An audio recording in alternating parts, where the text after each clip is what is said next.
geezers. Had a golden years, all planned out. Small pension, golf cart, and a Florida house.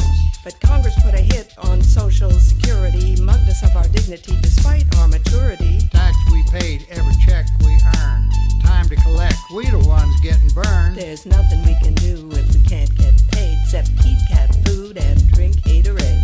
Listen up, cuz, while we drop some knowledge. We raised our little boy, put him through college. Only safety net is our next of kin. Look out, son, cause we're moving in.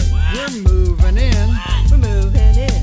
Pull out the couch, cause we're moving in. No arguing. No arguing.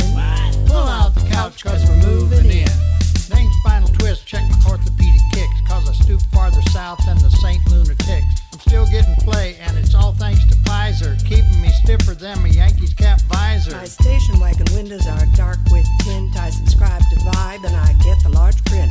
They call me Martini, got substance abuse, cause I'm always playing gin and sipping on juice. Our son wants to know if we can pay the rent, but without benefits we ain't got 50 cents. We don't pack a nine, we're just strapped for funds, but we're still game killers for our bachelor son.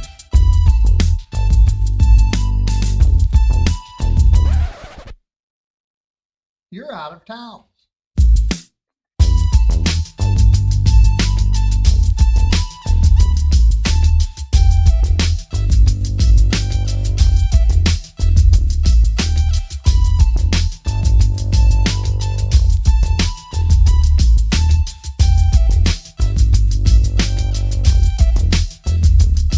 Social Security payments are far from erratic. It's broken, failing, don't believe that static. This crisis is a fiction, there would be no debate if we all pitched in at the same tax rate. There's a cap on how much millionaires pay, even though we all work like every single day. These are the facts, but they're proven thin, so pull out the couch, cause we're moving in. We're moving in. We're moving in. Pull out the couch, cause we're moving in. No arguing. No arguing. Pull out the couch, cause we're moving in. All right now, young'uns, you're our last resort, cause sooner or later we'll be needing support. If you don't want roommates, just learn this rap. It's only one line, shout scrap the cap. Scrap the cap. Scrap the cap. Throw your hands up, just scrap the cap. Scrap the cap. Scrap the cap. Throw your hands up, just scrap the cap.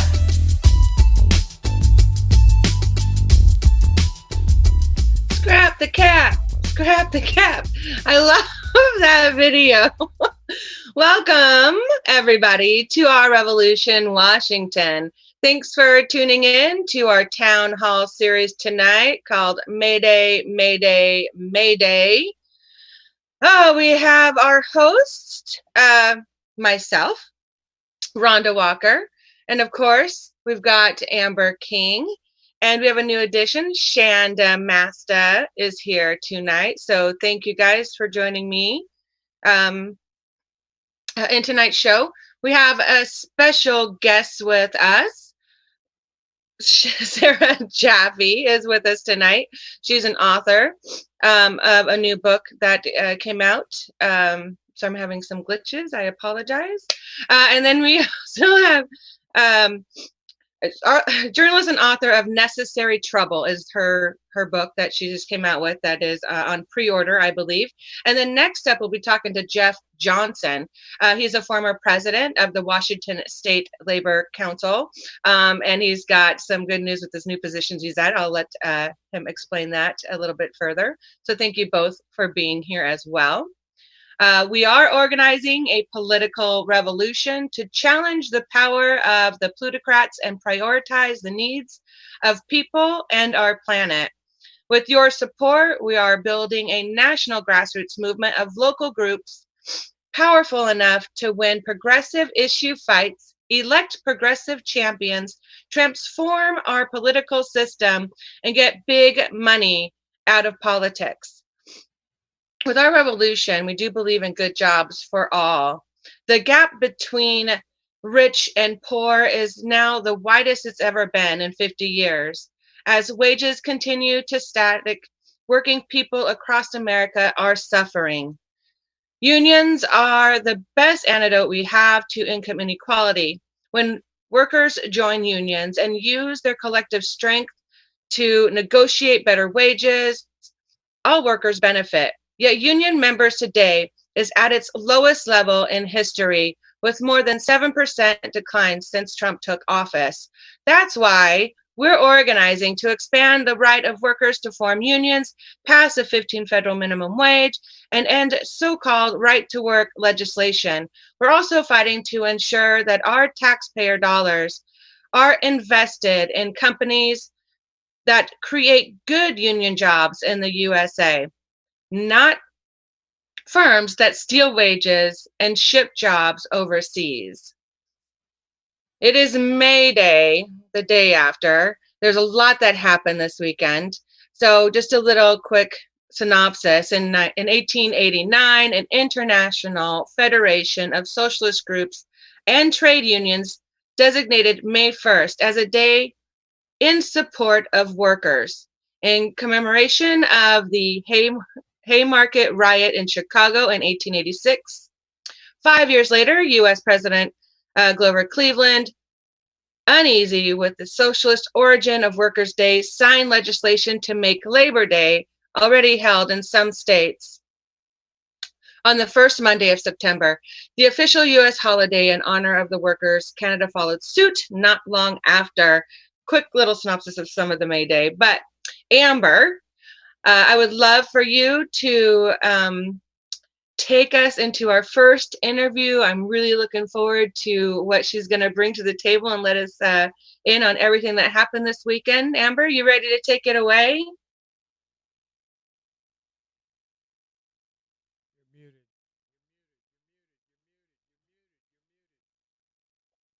Amber, you're muted. Oh, Amber, you need to unmute. Oh, well, that would help, wouldn't it? There we go. Sorry about that, guys. Amber. Yeah, no worries. I was just saying thank you so much to Sarah for joining us from the East Coast. We know it's late there. So shout out. I know you've had a busy week and a few days with it being May Day. You were one of the keynote speakers on the Labor Notes. That's actually how I got introduced to you with the Labor Notes organization. And some of the trainings that they've had have been amazing. Check out the link in our rundown. How are you doing tonight? What's been happening for you on May Day? My goodness, I'm recovering from yesterday. You know, I'm used to being out in the streets following whatever's going on. And instead I was sort of in like command center behind my computer screen trying to figure out what was going on everywhere.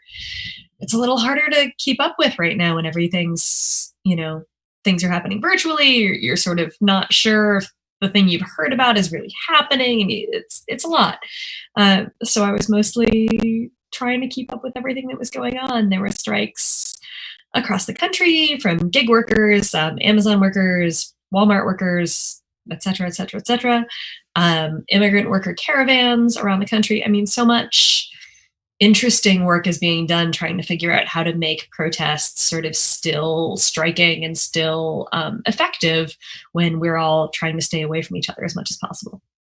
Yeah, it's definitely been interesting having this, socially or spatially distanced, we like to say, and trying to close that socially distanced cap, which has actually, for me, having being one of those workers and former several unions, but also having to constantly work multiple jobs and raise children, that I have more time to be able to connect with a lot of people and a lot of organizations that I've only been able to follow. So for me, it's been great, having been able to put on these town hall events and connect with everything that's going on.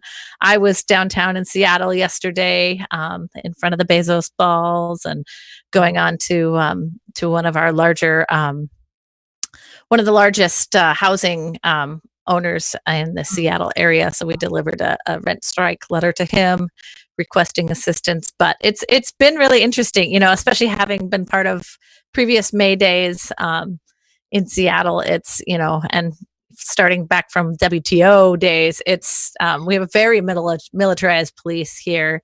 It's very intimidating, and we've had some awful violent clashes in the last few years. So yesterday seemed super tame and peaceful, and we were hanging out in our cars making noise, and still were able to get our point across. It was great. So I will talk a little bit more about that later. But yeah, I just love some of the work you've done. You just have such an amazing angle that you bring to stories and are able to really frame things, I think, from a viewpoint that I understand, being, on maybe on the younger side of labor and female, having worked on everything from TSA lines to commercial fishing boats. I've seen a lot. I've worked 15, 20 years in the culinary industry as well. And now I work in construction. So I've seen a lot of things, and I just love your viewpoints. You also seem to take a really great global approach and have a lot of history. What are some of the takeaways that you had after yesterday? I'm both impressed by how much people are able to pull off and also sort of struck by how much further we need to go. Like, there's a lot of talk about like sort of May Day general strike, and I don't think it does us a lot of good to try to declare that something happened that didn't happen, because the boss, I promise you, knows exactly how much power you actually have when you exercise it. But it is nevertheless striking to me how many people I've talked to from around the country who are working in all of these, quote unquote, essential jobs they were always essential jobs, but now we're just calling them that. But the whole shift in how we talk about that work, where we're suddenly acknowledging that grocery store work is essential work, that delivery driver work is essential work, that warehouse work is essential work, it does feed into how people are feeling about their work. And they're saying, okay, you're saying we're essential. You aren't treating us like we're essential. And if you're not going to treat us like we're essential, and that means protective equipment, that means decent pay, that means sick time, that means access to healthcare, then we're not going to keep showing up to work like good little workers anymore. So it's a really interesting time to be a labor reporter. I keep joking that sort of everybody's a labor reporter now, but there is a difference in those of us who've actually been following this for a long time. Seeing what's changing in real time is really, it's fascinating. It's also, everything is horrifying. So I don't want to be like, oh yay, it's great. It's a really terrible time too. And it's scary for a lot of these people who are still going to work, in customer facing jobs. And you have to just trust that your customers are going to actually treat you well and not, cough coronavirus on you. Yeah, I mean, one of my first jobs was in a grocery store, so I definitely know the the hazards that can come along with it. Mhm. It's been interesting to see, especially, I guess, to me, there's such an air of surveillance with this pandemic at the moment, Yeah. that's super concerning as far as workers' rights and individual rights, and we see Amazon using that against their workers, using it, technology and social media. It's really made organizing, I think, a different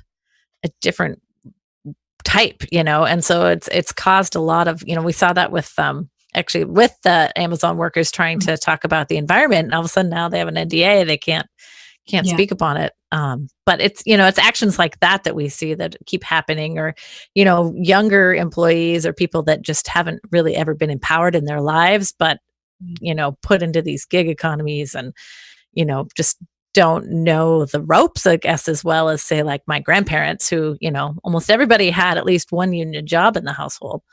So it's a really different dynamic.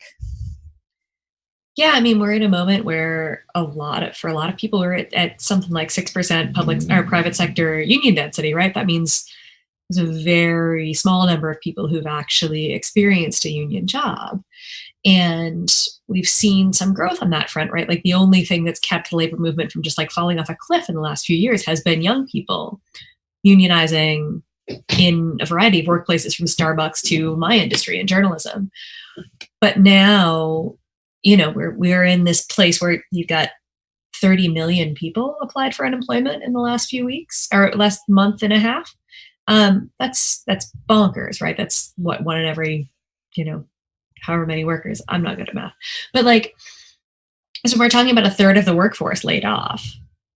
That should be a moment where labor has very little power. But at the same time, like, the people who are still necessary, the people who are still going to work now in these jobs that, again, are now deemed essential, nobody's going to rush in to take those jobs, right? When you might get a side of coronavirus along with the French fries that you're serving at McDonald's or at the warehouse job, right? So the people who have been in those jobs actually do have a level of power that, again, is being amplified by the fact that we are all calling them essential workers. You know, when I drive through Philadelphia to go to the grocery store, there's billboards up saying, "Thank you, essential workers." And it's not just healthcare workers, it's also saying grocery store workers, right?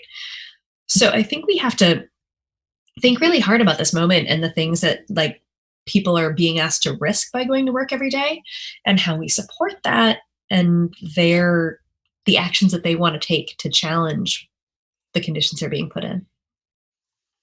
Yeah, no, I totally agree. Shanda, what are your thoughts on all of this from the pieces you've seen? Yeah, am I on? Okay, so I've got so many questions. You know, I have always been, like you said, only 6% have experienced a union. In my life, I've always worked those jobs that are unionless, and you better not talk union or they'll just fire you. Mm-hmm. So, you know, in light of these NDAs that we're seeing, say like Amazon make workers sign, what's to just not have every employee put one of those out and our people can never unionize? And what is the number one thing somebody who is just a grocery store clerk who is not unionized? Because, you know, I was a clerk for 20 years, but I worked at gas stations, so I didn't get that type of representation. What's the number one thing they can do? The number one thing that people should know is you don't have to be in a union to have your collective activity on the job protected by law. So you can still go on strike with your coworkers if you do not have a union. You can still organize and make demands on your boss with your coworkers if you do not have a union, and that is legally protected. Now, granted, the National Labor Relations Board hasn't been really that functional for quite a while and has only gotten worse under Trump and has only gotten worse under Trump and coronavirus. But that said, you don't need a union in order to act with your coworkers to try to improve your job. And that's what we're seeing right now, right? A lot of the strikes that we've seen in the last month or so have been led by non-union workers. We're talking about Amazon warehouse workers, Whole Foods workers. Again, I mean, there are a lot of grocery store workers in this country who are still unionized, but the majority of them still are not.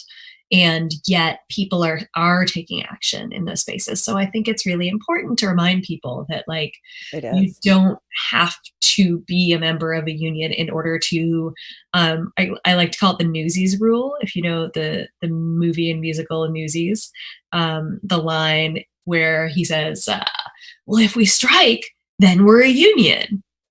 It's not wrong. If you act collectively with your coworkers, you are acting like a union. And so that's what we saw with like the Red for Ed strikes in the last few years. In a lot of cases, you're dealing with non-union workers or workers whose unions don't have collective bargaining rights, but who still manage to act like a union and wielded a tremendous amount of power. Absolutely. I agree so much. And I personally think that all of these essential workers that are being deemed essential now, the fight needs to begin today, now that they get the pay and the coverages that they deserve because they've been deemed essential. Yeah, I mean, when we're talking about trying to reopen the economy right now, where we don't have a cure for the virus, we don't have a vaccine for the virus. So that means like, you know, when elected officials are acting like the peak is like a thing that just happens, and then after that, we're through it. It's bonkers, right? Like the peak is because of how many people got infected, and the lockdown is the thing that subdued that. So if they're trying to talk about reopening right now without giving everybody in a job that is facing customers proper protective gear, that's just going to result in another wave of the virus, right? So we need to really be thinking as people are turning to this, you know, argument that we need to reopen to save the economy. The economy is just people, right? Like it's not like a monster that we have to feed or else it's going to eat us all. Like it's just how we organize society. And currently we do that around markets, and maybe we could do that a different way. But to talk about reopening right now without giving all of these workers proper protective gear, sick time, the right to go home if they're not feeling well. I mean, that's not even nearly enough, considering this disease can be, asymptomatic for weeks or forever and still be spread. But I'm learning so much because I keep talking to nurses. That's amazing. And I mean, we're still in a position where I'm talking to nurses who don't have enough protective gear, right? Let alone like enough protective gear to give every clerk at the grocery store an N95 mask. Like, nurses don't have enough N95 masks still, right? Doctors don't have enough N95 masks. Like, we're still in a position where healthcare workers are demonstrating daily, weekly, to demand more protective gear. Like, we are just not anywhere close to being able to actually reopen without making sure that we protect everyone. Well, and we're also seeing like states starting to, hoard and divert shipments because the feds were coming in and taking their PPE orders. So, I mean, it's just right? such a broken system.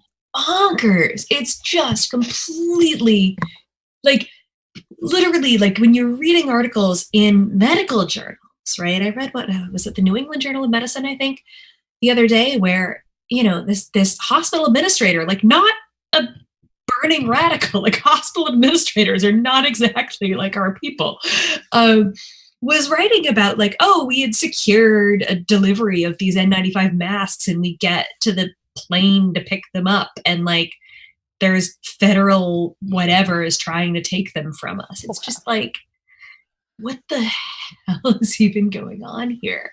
And I mean, that part is like the dramatic and fascinating and like weirdly fascinating part. But the sort of less dramatic, more boring day-to-day operation of capitalism part of it is that we have this entire supply chain for like everything we rely on that's built on just-in-time delivery. Which you would think, if it's all built on just in time, that we would be able to turn it around really quick and make the things we need. Except it turns out that that's not what just in time means at all. What just in time means is just like, they don't want to have it in a warehouse for any downtime at all. They don't want to have any slack in the system. You don't want to have any sort of equipment stockpiled anywhere that might not get used. And so we're seeing the results of that kind of system right now, because we don't have enough supplies when demand goes up for healthcare, right? We already have a healthcare system that isn't designed to treat every person, right? We have a healthcare system that's designed to treat most people who have some sort of insurance, not a healthcare system that's designed to be able to treat everybody who gets sick. Yeah. And again, we're seeing in real time the results of all of these systems and how they're not set up to serve people. They're set up to serve profits. And everybody needs a new washer and dryer every 6 months and a new car every 3 years. And we shipped all those jobs overseas. So that's a piece of it. I'm curious, especially coming from, the culinary industry and looking at agriculture, as well as heavy machinery and pieces that are solely almost made overseas. Yeah. Do you think this will bring back some of those manufacturing jobs in a better way to the US, or are we is it just too expensive? One of the things I've been thinking about when we're talking about these states that are saying they're going to reopen, we're talking about Georgia, we're talking about South Carolina. I mean, you're in Washington state, right? You know that like outsourcing isn't just to other countries, it's also to non-union regions of the US, right? Because Boeing packed up and went down to Nikki Haley, South Carolina, where Nikki Haley talked about kicking the unions out with her high-heeled shoes on, right? And so when you look at Kemp in Georgia saying we're going to reopen, like one of the signals they're sending once again is we are willing to risk working people's lives in this state in order to protect your profits.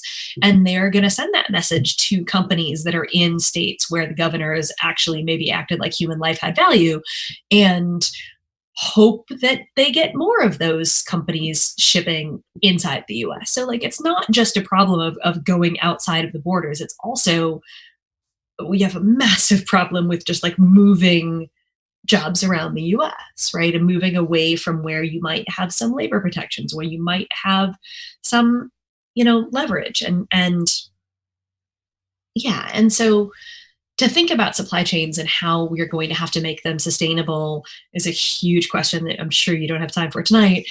but it's one that we need to be thinking about in the upcoming time of climate change, that coronavirus is maybe accelerating how we think about, that we need to think about it in terms of sustainability for all sorts of reasons, not just to protect jobs, but to protect, again, life, right? Like, how do we actually make sure our economy is built around keeping people alive, not just keeping people in money and or enslaved in debt.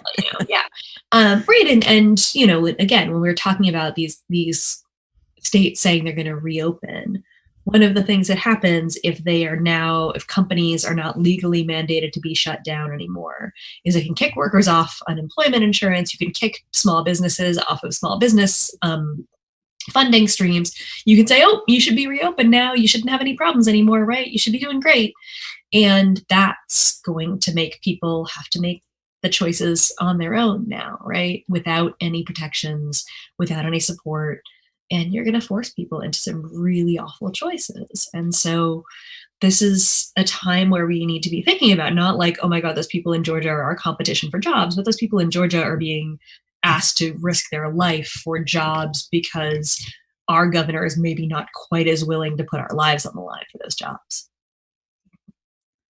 Yeah, I mean, we've seen a lot of the ICE actions too for people who don't have legal status, and that's just been horrific and affecting our supply chain. And I always like to think, especially in terms of food and everything, that we just need to shorten them, and hopefully there'll be a new wave of cooperative restaurants opening and cooperative employee-owned small businesses, and that people will learn to organize in that fashion going forward, because it's taken out so many small businesses. So thank you so much for joining us tonight. I know you have this awesome book. It is on pre-order.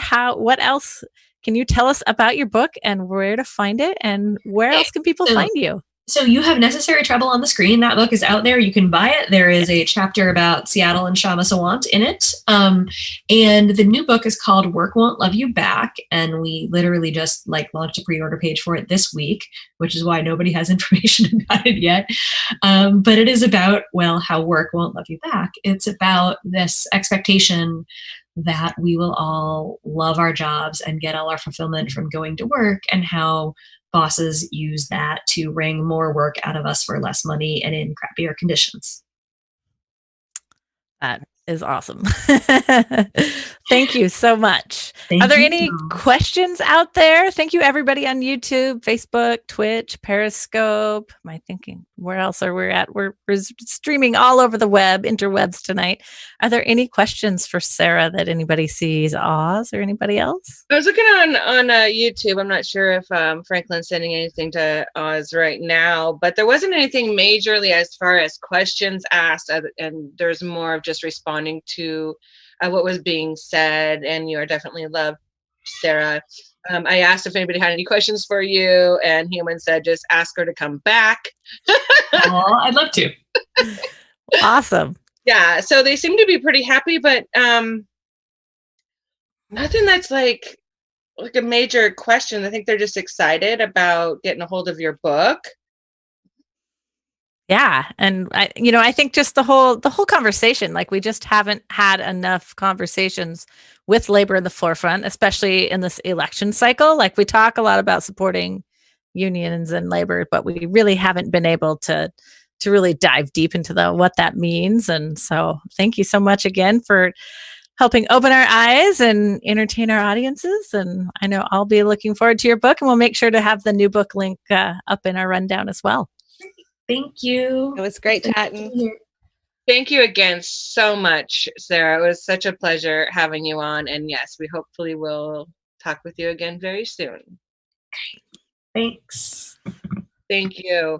All right, everybody. Thank you for tuning in and listening to the wonderful Sarah.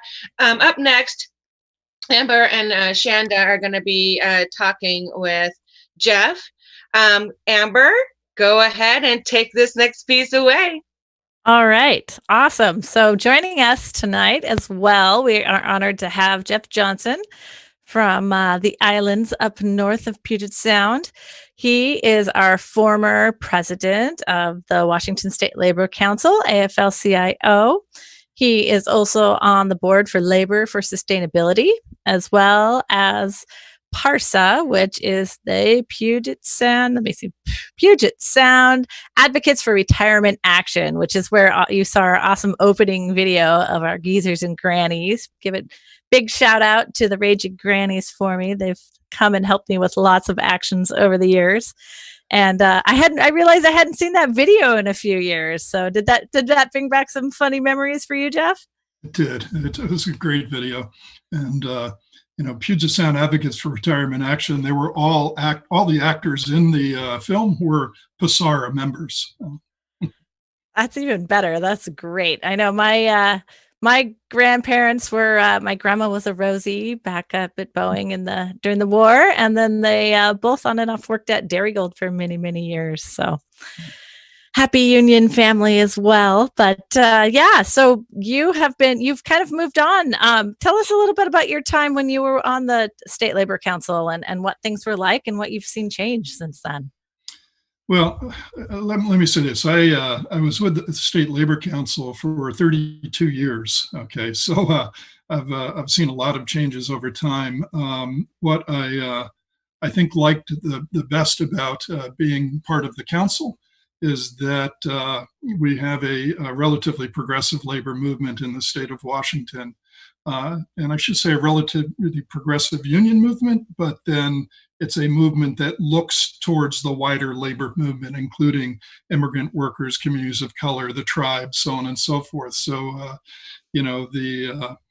bringing together of labor and community as one voice is something that we do pretty well in the state. I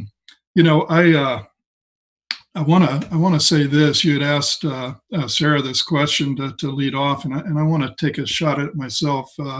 In this time of economic chaos that we're facing, this time of existential crises, the thing that is, I think, most important to me is I see an awakening of the working class out there, and it's at first it's showing itself up as compassion for work that workers have for each other. And it's taking the form of real cross-sectoral solidarity. There's a moment of recognizing that we have a greater labor movement.